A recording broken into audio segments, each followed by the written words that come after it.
Earlier today, a bunch of different influencers and media outlets were given a chance to get a preview of the Saints Row reboot. Unfortunately, I was not part of that exclusive group. However, today I bring you the good, the bad, and the downright cringe of some of the new Saints Row gameplay. So saddle up, cowboy, it's time to ride. Let's start on a positive note with the good. The graphics and certain lighting really do look remarkable. Even here in the very first mission, it has a really cinematic vibe to it that I'm a fan of. Various parts of the map genuinely look beautiful. We have finally found out the name of the fifth mystery saint. Nahali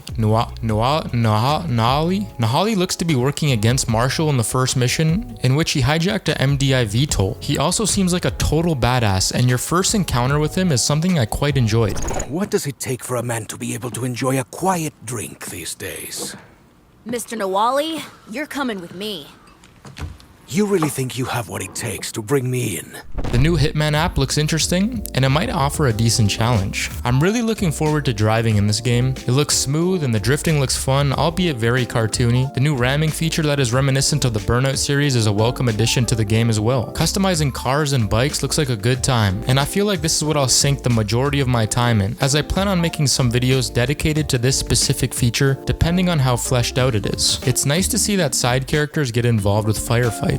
For example, here you see JR helping you take down some idols. This gives us a chance to bond with the side characters more than we would have in Saints Row 3 and 4. There seems to be random NPC events, like in this scene here, you see civilians lighting up fireworks. Hopefully there's a lot of variety with these, as it would get pretty monotonous if there was only a few of them that we see over and over. NPCs can also have road rage incidents if you hit them. They seem to come after you and try to ram you off the road, which is pretty hilarious. It looks like there's going to be some awesome cinematic set pieces for the story in this game. As you can see here, you are about to drive through a giant sandstorm, which gets me thinking, is this big space part of the open world here, or is this used specifically just for this mission? This moment here seems that the boss is being buried alive. Now, I'm not exactly sure why, how, or when this happens, but it's nice that darker moments are returning. I'm hoping this isn't a one-off thing, and we can get quite a few of them like in Saints Row 2. Fingers crossed. I've always been a person that enjoys scenes in high-action games that slow things down and let you take in some of the scenery. Here at the museum, it seems to do just that. And if we look to the left of our screen, we can see the same character from the leaked gameplay that was taken down recently that visited the HQ.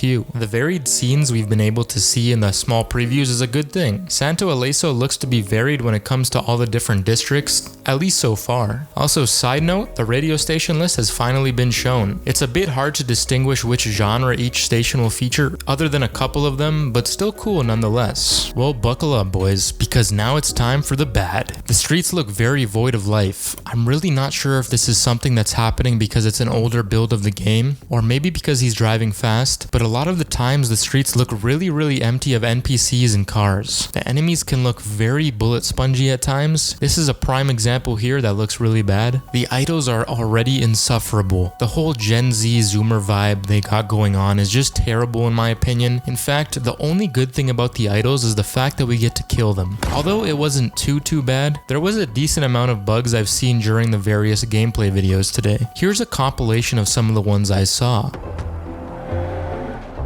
Guys, look at these pictures. Yeah, try to get over this building. Over the building.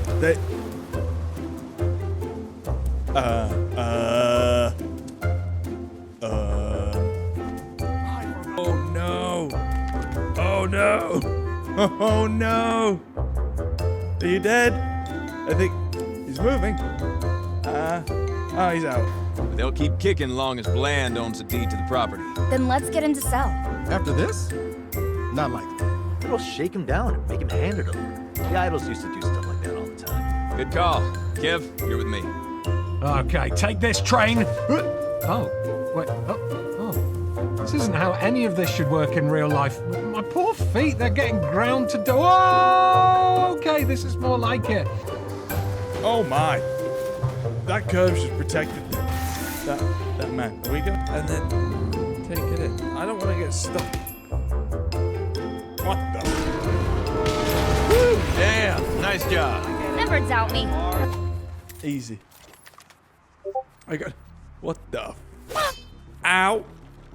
I can't shoot him. I'm not exactly sure how old this build is that they are playing, but hopefully these are issues that are resolved before the official release. I worry that the jumping on the roof feature during car chases is going to get old very quick. I only say this because we've seen it countless times already, practically during every single car chase at some point. A minor nitpick I have is that in order to crouch, you have to press down on the D-pad, at least for this mission here, but I'm sure you'll be able to remap that button, right? There seems to be quite a lot of pop-in when flying helicopters especially. It's a bit worrying because a lot of this footage is taken at ultra graphical settings on PC. The entire game seems to have an underlying comedic tone that I've mentioned before, which in my opinion takes away from the more serious moments. For example, in the opening mission is a massive firefight, but the player constantly cracks snarky remarks while fighting. I'm not exactly taking a coffee break here.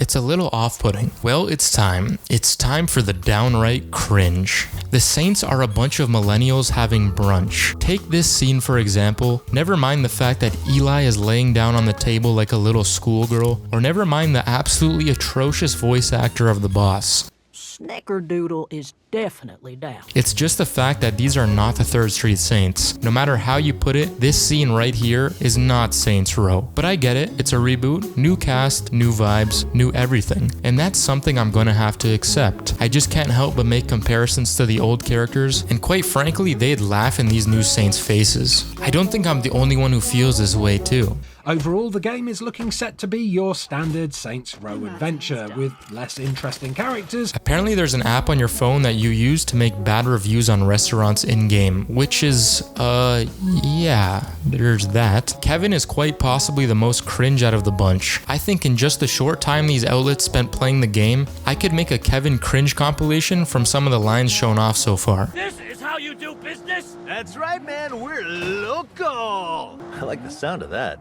Ooh, I'm gonna post about it. Yada yada da, yada da da da. Hashtag take me to church. Hashtag new digs who dis. Hashtag list. Dinner and a show, baby. Oh, And you know how we should celebrate afterwards.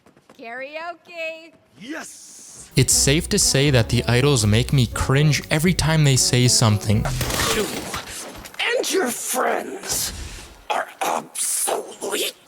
I get that they tried to go for the whole cult vibe with this, but I just can't help but think of Watch Dogs 2 every time I see their stupid helmets. But it screams Watch Dogs 2 to me. Like the feel of it, everything. I don't know why, but it does. Ah, fuck it, whatever. I'm starting to sound like a senile old man. What can I really do when I haven't played the game yet? I can't really get a true sense of how the game plays, feels, and all the other good stuff. Don't worry though, when that game releases soon, I promise you I will give you the honest truth about everything this game has to offer. Be very careful when you're watching certain outlets talking about the game, as you never know if they are being truly honest. Stick with people you know that will tell you how it is, and they will tell you straight up. It's one of the reasons I usually watch people like Angry Joe when it comes to reviews, as he tells you how it is. Never gets paid off to do reviews, and doesn't sugarcoat stuff. It's funny, after months and months of marketing for this game, I feel like we're in the same spot we've always been in. I'm still excited for this game, customization looks great, and the characters look horrible. I can still appreciate the fact that we got a ton of new gameplay today, and I'll be looking forward to the future leading up to the game's inevitable release in August. Until next time, follow me on Twitter, RPGGameplay, so you can chat with me about the weather. This has been your monthly Saints Row news break. Bye-bye.